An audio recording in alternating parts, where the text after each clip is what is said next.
Olá, então nós vamos falar nesta aula do desenvolvimento da proposta cosmológica do Aristóteles, né?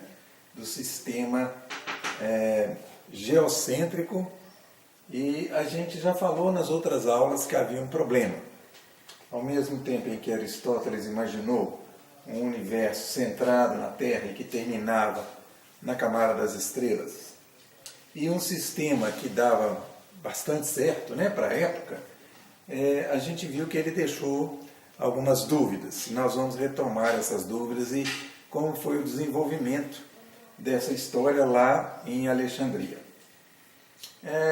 Antes da gente começar, eu queria mostrar uma curiosidade, que é o seguinte. Aqui, olha, nós estamos vendo, né, teoricamente, o que seria uma tangente. Então, a tangente é definida como uma reta que cruza a circunferência, que encontra a circunferência em apenas um ponto.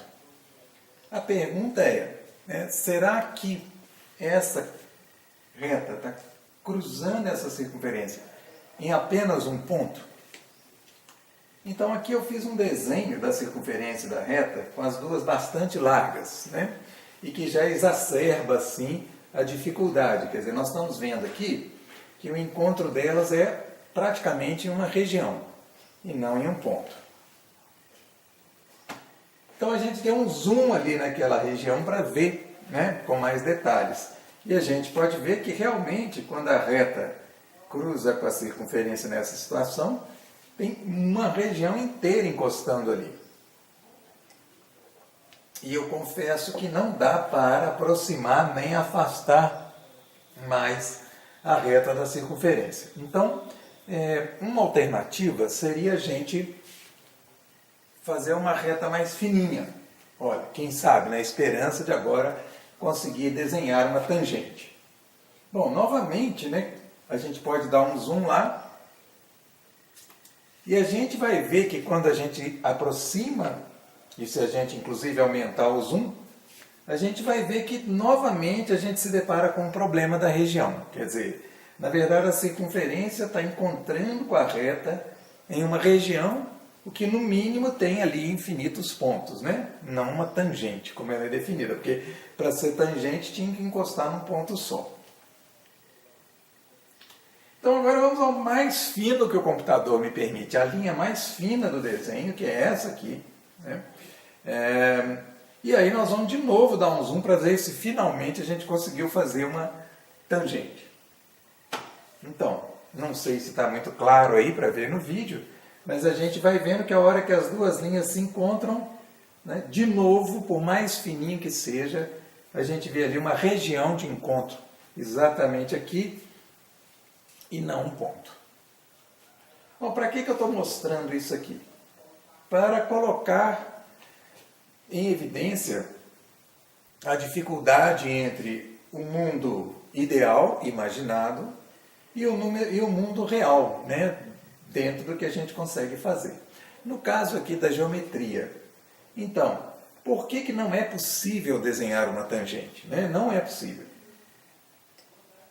Porque toda tangente que a gente tentar desenhar vai ser uma tangente de um mundo real, né? E a tangente não existe no mundo real. Por quê? Porque a própria definição de ponto, né, lá do Euclides, passa pela ideia de que um ponto não tem dimensão. Então, se um ponto não tem dimensão, é impossível desenhar um ponto. E como que nós vamos desenhar um ponto de tangência se a gente não consegue desenhar o ponto? Então, a única maneira da gente conseguir realmente fazer uma tangente seria se a gente tivesse as linhas, tanto a da circunferência quanto da reta, infinitamente, e é isso mesmo que eu quero dizer, infinitamente finas. Quer dizer, completamente invisíveis para qualquer aparelho óptico ou digital. Então, a gente vê aí que tem uma dificuldade, não é? Mas essa dificuldade, que eu estou mostrando, é exatamente para falar, né, da grande sacada, da grande descoberta, da grande proposta que tinha na Grécia, né? Que era essa possibilidade de você construir ou uma matemática ou uma física dentro do mundo das ideias, do qual eu já falei para vocês. Então, nós estamos vendo aqui que o mundo das ideias não era simplesmente uma proposta só do Platão ou só do Sócrates, mas era uma ideia que era plausível para os gregos e é plausível para nós até hoje. Porque até hoje a gente, apesar dessa dificuldade, a gente continua usando o conceito de tangente. E a gente ensina, né, no ensino médio para a meninada que a tangente é uma reta que encontra com a circunferência em apenas um ponto. Tá? Isso é verdadeiro dentro, né, de um mundo imaginário, mas é impossível de você encontrar dentro do mundo real. Bom, voltemos lá ao nosso tema, né? No nosso caso, o Platão já tinha lançado aquela ideia do mundo das ideias, né? E o mundo das ideias seria o mundo real, vamos dizer assim. No seguinte sentido, por exemplo, olha, quando eu falo de cavalo, o cavalo, a ideia cavalo é a ideia perfeita. É o mundo ideal, né? O mundo das ideias, existe a ideia de cavalo, o cavalo perfeito. Qualquer cavalo que a gente encontra é apenas uma manifestação da ideia do cavalo. Quer dizer, para existir o cavalo tem que ter uma ideia do cavalo, só que essa ideia é perfeita. E qualquer cavalo não é perfeito. Então, o cavalo pertence ao mundo real e a ideia pertence ao mundo imaginário. Mas só que do ponto de vista do Platão, né, a ideia era o mundo real. E o cavalo que a gente vê seria a dificuldade das aparências do mundo no qual a gente vive. Então, a gente viveria num mundo em que a gente estaria confundindo as aparências com a realidade, que seria o mundo das ideias, a realidade. E por isso é que o Platão recomenda não mexer com a ciência. Mas a gente viu que o Aristóteles contestou essa ideia. E aí, ele contestou, na verdade, em parte. Porque quando a gente vê essa proposta do Platão, né, do Aristóteles, desculpe, a gente vê que ele adotou a ideia do Platão quando se tratou dos céus.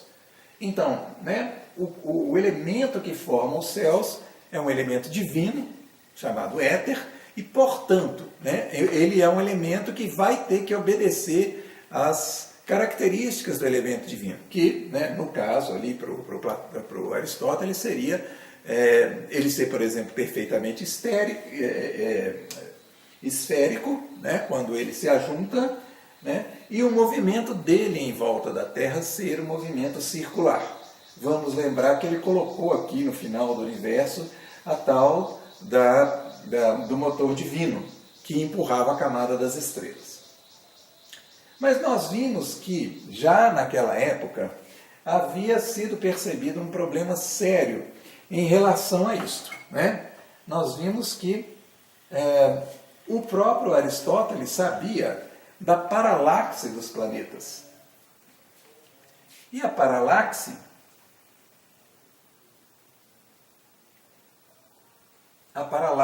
é aquilo que a gente viu aqui, ó, né?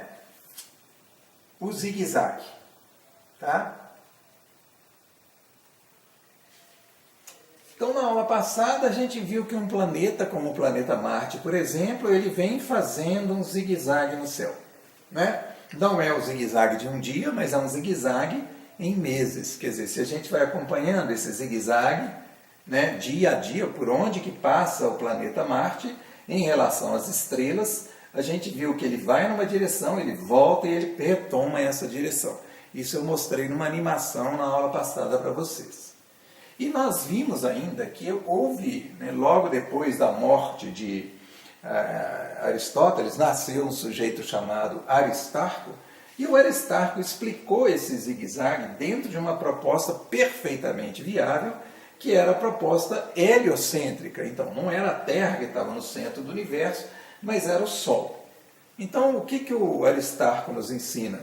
Que a Terra girando mais próxima do que Marte, né, essa combinação de movimentos, e pensando aqui, ó, por exemplo, uns 8 meses de movimento, a gente vai vendo que enquanto a Terra gira mais rápido, o Marte gira mais devagar, e essa combinação de movimentos, né, projetada no céu, porque é assim que a gente vê, ela dá um movimento do zigue-zague, chamado então a paralaxe, né? Quer dizer, esse movimento angular do planeta Marte ao longo do tempo. Acontece que naquela época, né, 300 anos antes de Cristo, o pessoal não estava preparado para aceitar um sistema heliocêntrico. Então esse sistema foi deixado de lado, né, como um sistema absurdo. Por quê?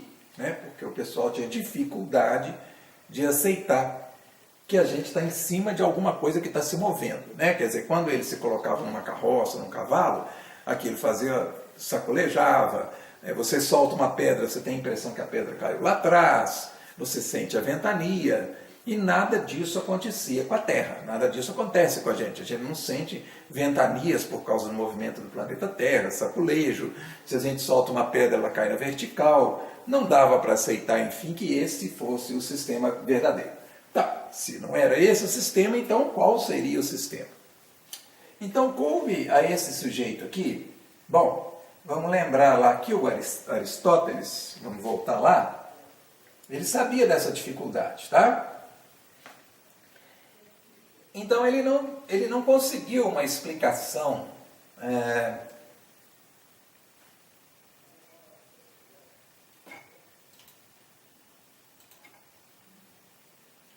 o Aristóteles não conseguiu uma explicação para aquela paralaxe, né? Ele propôs mais ou menos que as camadas de éter aqui, aonde estavam presos os planetas, Saturno, Júpiter, Marte, Sol, Vênus, Mercúrio, Lua e Terra. Então, cada camada dessa aqui, a gente vai imaginar uma cebola, né? Mas as camadas da cebola a gente tem que imaginar como Aristóteles, que tudo está preenchido de éter, não tem vazio. Ao girar uma camada, sei lá, uma camada de Marte, por exemplo, ela estava girando em volta da Terra todos os dias. Eventualmente ela dava uma chacoalhada aí durante os meses. Seria alguma coisa desse tipo. E alguma coisa que foi tentado na época de Aristóteles, mas estava bastante complicado de fazer esse movimento, olhar para o céu e falar assim, olha, ele vai estar daqui, ele vai estar ali daqui a 3 meses. Então essa previsão não estava sendo possível. Então lá em Alexandria, naquela cidade da qual a gente falou, né, na aula passada, apareceu esse sujeito que era o bibliotecário de Alexandria, que era o Ptolomeu. E ele se propôs a explicar aquele zigue-zague dos planetas, baseado não em ideias totalmente originais, mas ideias que ele já captou de outras pessoas. Mas enfim, né? Essa coisa ainda não estava bem resolvida na época dele. Bom, a ideia básica era essa ideia aqui sensacional. A Terra estaria no centro, né? Os planetas girando em volta da Terra, o Sol, a Lua, conforme o Aristóteles previu, mas, ao mesmo tempo que o planeta girava, a Lua girava em volta da Terra, o Sol, né? Afora as estrelas, que as estrelas não têm paralaxe, né? As estrelas fazem aquele movimento certinho todos os dias, giram em volta da Terra e tudo. Então, haveria um outro círculo dentro daquele círculo. Então vejam bem, ele esqueceu um pouco a história das esferas, né? Vamos esquecer das esferas porque fica muito complicado, vamos pensar em círculos então. Então vamos colocar lá a Terra no centro, os planetas girando em círculos além do círculo em volta da Terra. Bom, então todos os dias cada planeta, a Lua e o Sol, giram em volta da Terra. Mas um planeta como o planeta Marte, por exemplo, além de girar em volta da Terra todos os dias, ele gira também em volta de uma outra rodinha menor, tá? E mais devagarinho. E aí, se você fizer esse giro aqui dele no tempo certo, você acaba conseguindo ver ele retroagindo. Vamos ver isso num site da internet que nos colocou o sujeito aqui, ó, esse sistema aqui, ó.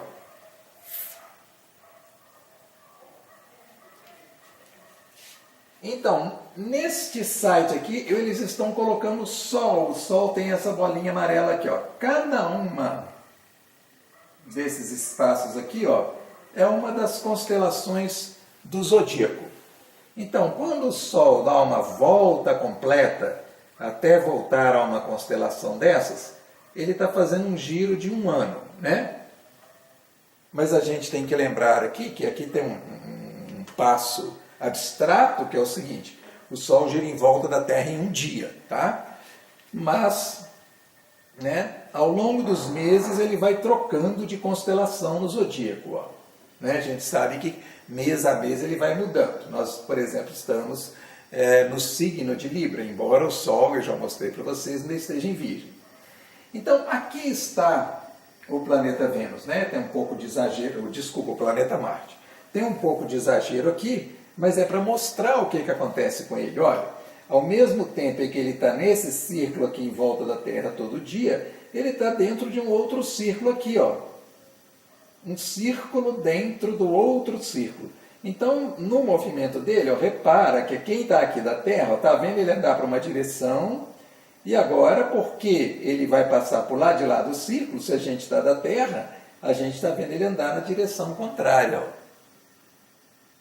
Ah lá, ele está agora andando na direção contrária, e agora ele vai retomar a direção que ele estava anteriormente. Ó. Então, isso, né, pensando que o Sol está girando mês a mês aqui, ó, cada signo aqui é um mês, isso aqui levou meses para acontecer. Aqui embaixo está menos visível, mas está o Sol e Marte como são vistos nas constelações do zodíaco. Então essa ideia é muito engenhosa, porque no final das contas, uma rodinha dentro da outra roda, ela acaba provocando aquele zigue-zague lá. A ideia é muito boa.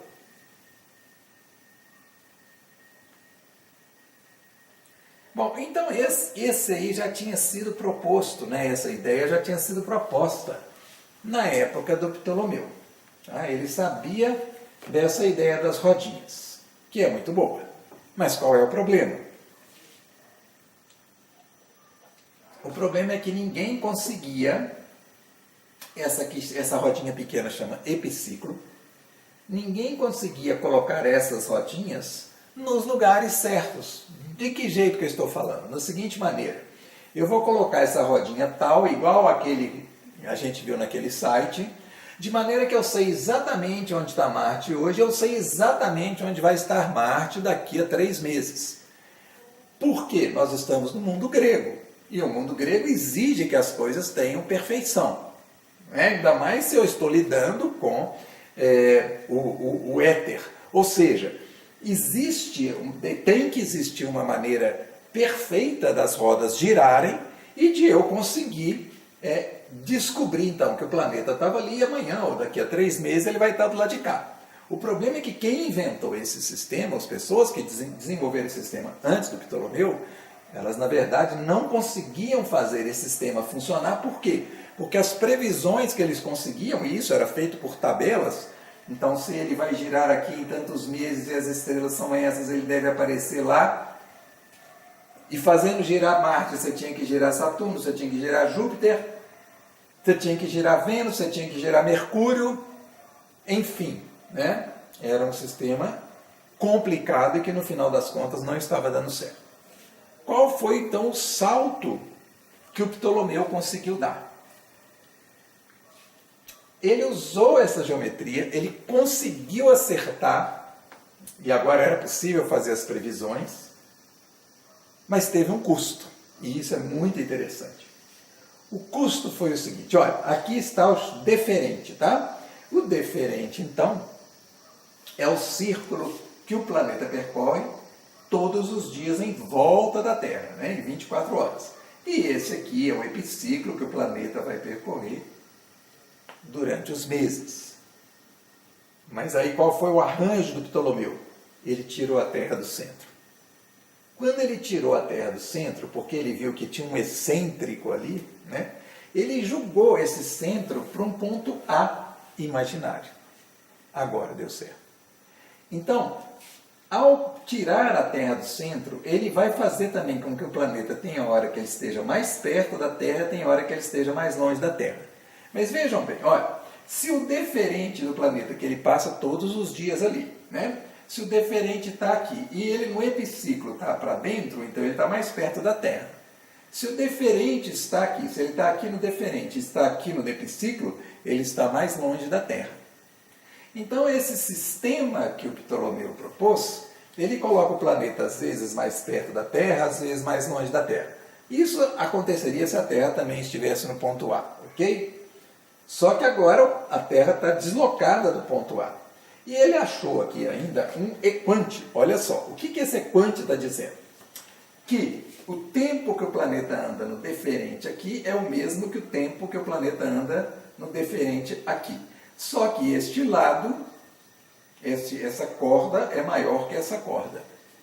Então, o que o Ptolomeu está nos falando?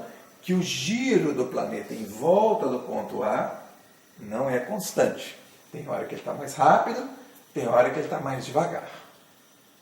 E teve planeta que ele colocou mais de um epiciclo, outra rodinha aqui. Então, compondo epiciclos e deferentes, né, fazendo isso para cada planeta, tirando a Terra do centro, acabou que o sistema de Ptolomeu deu certo, no seguinte sentido.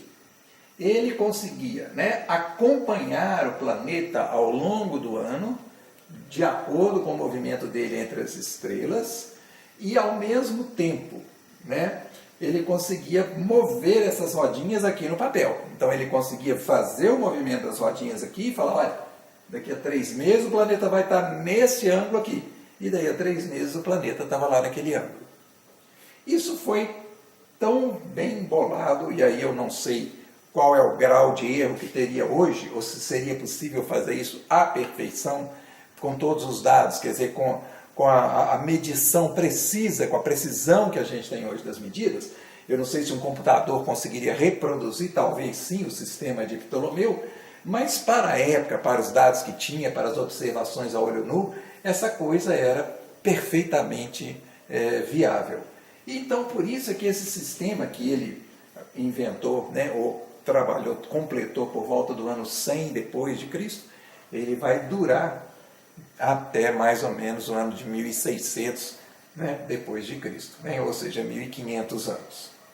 Bom, desse jeito, então, estavam salvas as aparências, né? Assim, esse sistema agora do Aristóteles passou a ser chamado um sistema geocêntrico, e nem é mais geocêntrico, né? Porque a Terra agora não está no centro, era o ponto A, então tem gente que chama ele de geoestático, quer dizer, a Terra parada. Os planetas girando em volta da Terra, né, o Sol, os planetas e a camada das estrelas. Então, agora nós temos, além do sistema de Aristóteles, das explicações de Aristóteles, nós temos a geometria de Ptolomeu. Então, é o sistema aristotélico ptolomaico. Né? E isso foi uma grande vitória do pensamento. Bastante complicado. Então, quando Ptolomeu terminou o sistema dele, aquilo era uma coisa que exigia da pessoa uma vida inteira de raciocínios para poder entender o que ele queria dizer. Mas era, vamos dizer assim, né, uma coisa muito bem bolada, tá? Que dava certo, né?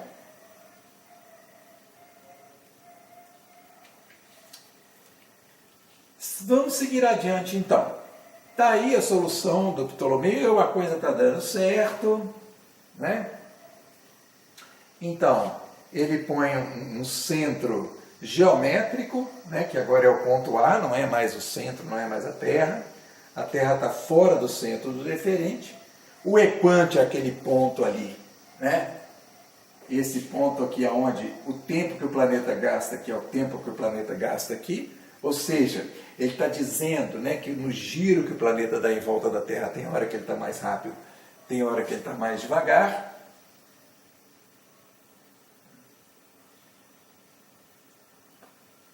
E aí nós vamos seguir adiante agora para a gente entender o que estava acontecendo naquela época lá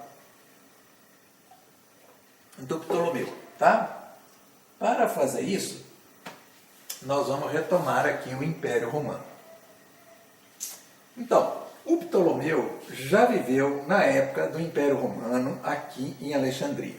Como eu falei para vocês, os romanos tomaram, né, do Alexandre, né, não do Alexandre mais, mas dos seguidores de Alexandre, o império todo dele, o que significava a Pérsia, o Egito, o norte da África todo, eles tomaram, a Europa, essa parte da Europa Ocidental, até aqui, ó, no norte da Inglaterra.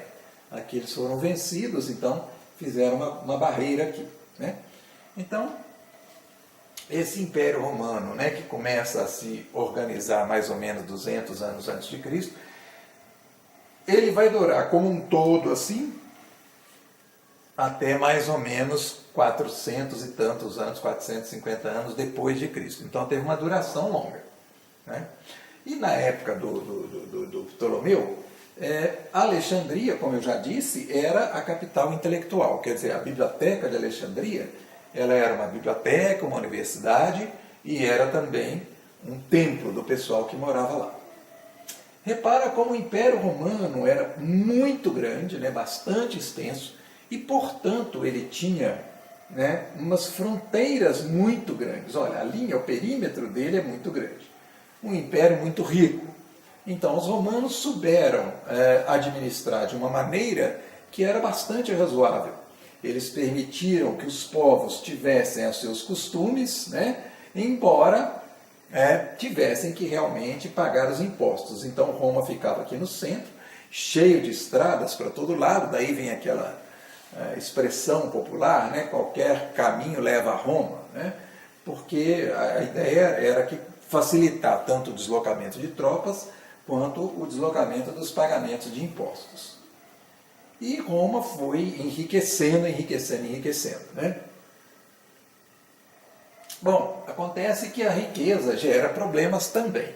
E talvez o problema principal que tenha acontecido no Império Romano seja o fato de que os romanos, depois de um certo tempo, quer dizer, depois de serem um povo muito guerreiro, um povo conquistador, um povo que ia adiante, né, para fazer as suas batalhas e tal, é um povo agora rico que mora em Roma, né, que quer administrar esse império, mas que não quer mais ter o trabalho de ir lá fazer a luta, né? Então, os romanos começam vamos dizer assim, a querer desfrutar mais daquilo que eles já tinham conquistado, em vez de querer lutar pelo que eles tinham conquistado, pelos territórios e etc.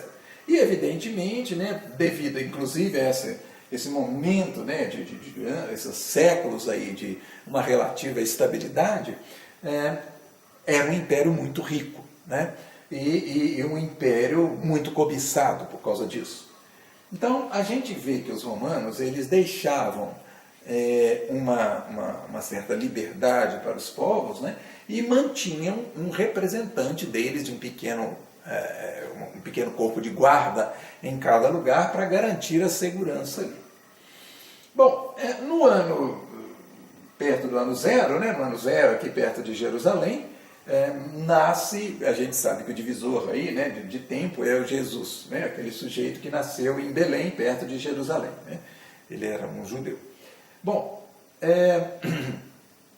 Jesus foi um sujeito que teve uma atuação política muito forte durante mais ou menos 3 anos da vida dele, né, 3 anos de vida pública, e ele era um sujeito extremamente forte, né, com um discurso muito penetrante, e um sujeito que combateu de uma maneira muito tenaz o pessoal, os próprios judeus que mandavam na época, quer dizer, os poderosos ali da região, né? Então ele os acusa principalmente, né, de colocar o peso das dificuldades nas costas dos outros e eles mesmos não quererem se envolver com as dificuldades.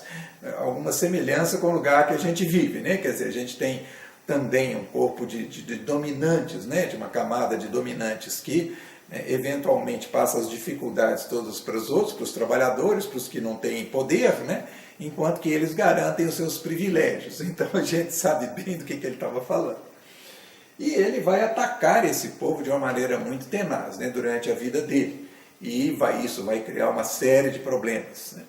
Por outro lado, ele vai fazer, né, para aqueles seguidores dele uma pregação que era, vamos dizer assim, uma continuidade daquela safra de sábios que aconteceu 5 séculos antes, e era, vamos dizer assim, um aprofundamento, né, naquelas mensagens. Então, as mensagens dele são bastante radicais, né?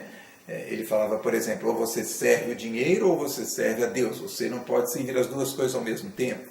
Ele falava, você tem que perdoar o seu inimigo não apenas 7 vezes, mas 7 vezes 70 vezes.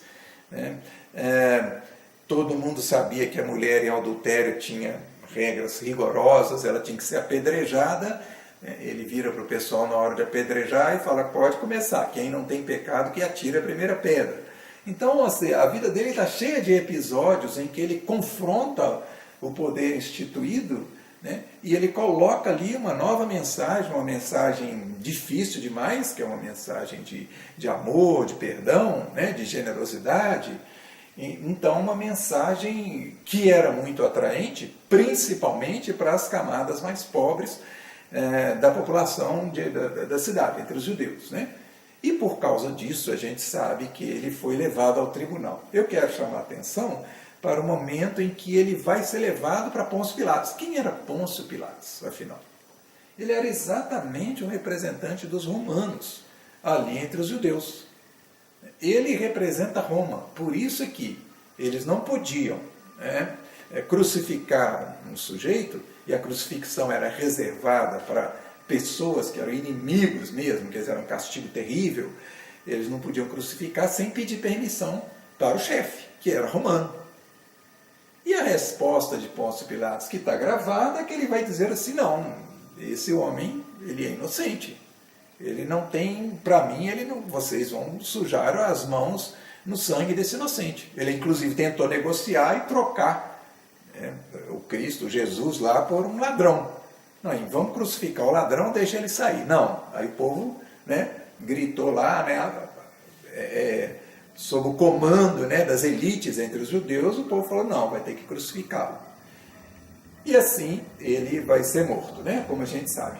O que eu quero chamar a atenção é uma coisa muito curiosa nisso, é que a palavra do Pôncio Pilatos é muito clara, ele não nos ameaça, né? Então ele não representa uma ameaça para nós. Ok, então olha só, ele morreu e ele, para o Império Romano, ele não era preocupante, tá? Não era uma ameaça. Acontece que, né, as coisas saíram um pouco do domínio dos romanos. Por quê? Porque após a morte dele, né, os discípulos receberam, inclusive, enquanto ele era vivo, a mensagem, a ideia de que eles tinham que espalhar as boas notícias, a boa nova, a nova postura, a nova sabedoria, né? Tinha que ser distribuída para todo mundo e não só para os judeus. E aí a gente vai ver, eu não sei se vai dar para projetar aqui de uma maneira satisfatória por causa do vídeo, mas a gente vê aparecer uma figura chamada Paulo, Saulo, né, no caso.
Então, esse trechinho de um documentário da BBC sobre a história do mundo, ele mostra o momento em que, né, Saulo vai deixar de ser Saulo e ele vai virar Paulo. O que isso tem a ver com a nossa história é que o Saulo, né, ou Paulo, ele vai se tornar, a partir deste momento, em vez de um inimigo, ele vai se tornar um aliado, né? E aí ele vai fazer a propagação do cristianismo pelo Império Romano. Então vamos mostrar aqui, vamos voltar ao mapa só para a gente mostrar o que aconteceu. Então Paulo, né, ele sai daqui, dessa região de Jerusalém, onde tinha sido aquele martírio, né, ele iria a Damascus, ele, né, no meio do caminho ele para, e o que acontece é que a partir do momento ele vai ficar uns anos entre os cristãos, e ele vai, né, percorrer essa região aqui, ó, vai a Chipre, vai à Grécia, vai ao Egito, e ele vai começar a criar comunidades cristãs em todas essas regiões. Então, né, de repente, aquela mensagem daquele sujeito que tinha vivido e que não foi colocado como inimigo dos romanos, de repente aquela mensagem começa a se espalhar para todo lado. E começa a ser criadas comunidades cristãs aqui, ali, acolá, acolá, acolá. Bom, aí é que começa o problema. Por quê? Lembra do que eu falei para vocês, lá no início, quando a gente estava comentando o início da agricultura. Né? Foi o início da agricultura e pecuária que levou à divisão de classes e à formação da escravidão. Né? E eu comentei com vocês que a escravidão ela é um problema sério, ela cria um problema porque o escravo é sempre o seu eterno inimigo. Então, o que aconteceu foi o seguinte, o Império Romano, evidentemente, como todos os outros, ele era baseado, né, a força dele de trabalho era a força escrava. Os romanos tinham escravos para todos os lados. E a partir do momento em que Paulo começa a criar comunidades cristãs em vários locais, essas comunidades elas são atraentes principalmente para as pessoas mais pobres.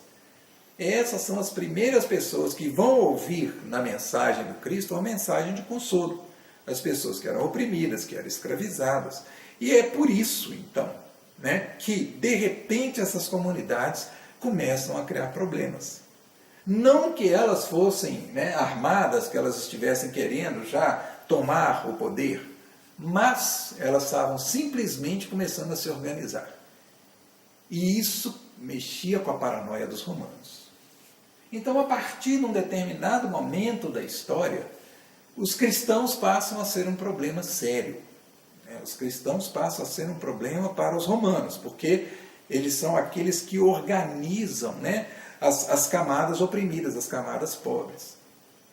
E aí os romanos começam a reagir, e aí começam a proibir, e aí começam a martirizar. Então, leva cristão para as pessoas se divertirem lá no Coliseu, matando os cristãos, né? Leva eles o Nero chegou a pregar, amarrar cristãos em postes e botar fogo deles todos de uma vez para fazer uma grande iluminação em Roma, coisas desse tipo, quer dizer, uma matança danada de cristãos, uma perseguição e matança. Só que estava acontecendo uma coisa dificílima. Quanto mais matava, mais cristão aparecia. E isso tem a ver principalmente com a coragem daqueles que morriam. Porque, né, o Cristo já tinha dito isso, que eles iam ser perseguidos, que eles iam morrer, e ele tinha colocado isso claramente, quer dizer, não tenham medo, vocês vão morrer e do lado de lá, né, no meu reino, vocês vão ter um prêmio especial pelo seu martírio. Né? Então, essa mensagem estava já imbuída na mensagem do Cristo, e por isso o cristão não tinha medo de morrer. E por isso, né, não tinha medo da injustiça. Né? E por isso é que quando as pessoas iam lá para assistir a morte do cristão e querendo ver ele se pedir misericórdia, correr e tal, e morrer de uma maneira bastante covarde, via o contrário, morria com coragem. E isso acabava atraindo também gente que não era inicialmente cristão, mas que estava ali na plateia, e foi aumentando o número de cristãos, inclusive agora nas camadas mais médias do Império Romano. Então, né, essa perseguição dos romanos aos cristãos não estava sendo efetiva, ela não estava acabando com o cristianismo. Né? Além do mais, né, governar este império enorme, com essas fronteiras enormes, estava ficando cada vez mais difícil.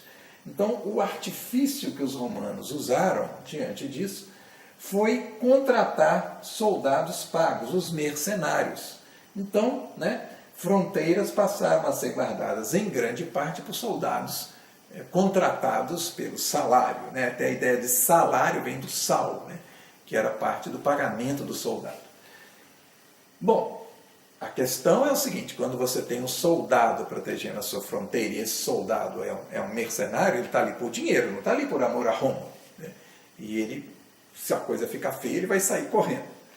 Bom, então, tinha um problema com as fronteiras, tinha um problema de cristãos se multiplicando, e tinha um problema também, um outro problema, que era as próprias brigas entre os romanos. Já o César, que foi um dos primeiros, né, aquele que teve um namoro com Cleópatra aqui no Egito, ele chega a Roma, já de tanta conquista que ele fez na época dele, ele chegou em Roma já achando que ele ia ser recebido como grande imperador, que ele ia se tornar um semideus, né, e acabou morrendo esfaqueado pelos próprios romanos. Então, quer dizer, havia, né, na hierarquia romana uma briga constante entre eles, entre os grandes lá, né, golpes atrás de golpes, porque era muito dinheiro, era muito poder em jogo. Né? E Roma era então uma cidade muito rica e muito perigosa, especialmente para quem mandava lá na cidade. Até que chegou uma época lá pelo ano 320 e pouco, quer dizer, 300 anos depois da morte de Cristo. Espera aí, deixa eu fazer um corte aqui. No ano 70, né, depois de Cristo, houve uma revolta dos judeus em Jerusalém, né, e os romanos reprimiram de uma maneira violentíssima e expulsaram os judeus ali. Eles provocaram o que se chama de diáspora. Né? Deram uma espalhada, mataram um monte de gente, espalharam os outros, quer dizer, não podiam ficar mais ali. Então, isso é que é chamada diáspora, né, dos judeus. Eles vão retomar esse território depois da Segunda Guerra, no contexto da Segunda Guerra, em 1948. Né? E olha que nós estamos falando do ano 70 depois de Cristo. Bom, mas lá pelo ano 300, né, chega ao poder um sujeito chamado Constantino. E o Constantino, dentro dos arranjos que estavam sendo feitos no Império Romano, ele estava dividindo o Império com mais 4 parentes. Né? Ele tinha um quarto do poder. O que ele fez? Ele lutou contra todos, matou todos, né? Matou inclusive, parece que mãe, filho, ele matou mulher, filho, ele matou, desculpa, mulher e filho, ele tem a fama de ter matado todo mundo que se colocou no caminho dele. Então, ele conseguiu, nessa época, né, organizar o Império Romano em nome dele mesmo. Ele voltou a ter, né, um Império Romano por conta dele. Ele vai transformar a cidade que tinha aqui, que se chamava Bizâncio, em Constantinopla. Ele é Constantino e a cidade passa a ser Constantinopla. Né? Então, em Constantinopla, ele cria uma muralha poderosíssima para proteger a cidade. E essa muralha só vai cair em 1400 e tanto, quando os turcos otomanos vão tomar Constantinopla, ela vai virar Istambul. Então ela vai durar muitos anos, né? Depois do Constantino, mais de 1000 anos. Então essa cidade, Constantinopla, ele passou a comandar de Constantinopla e não de Roma. Provavelmente porque ele achava que em Roma ele ia ser morto facilmente, né? Roma estava mais central que Constantinopla. E aí Constantino teve uma ideia, né, uma ideia nova, uma ideia para administrar e manter o poder. Então, o que ele fez? Ele pensou, gente, nós estamos aí, né, já há séculos perseguindo os cristãos, e, no entanto, né, nós não estamos conseguindo vencê-los.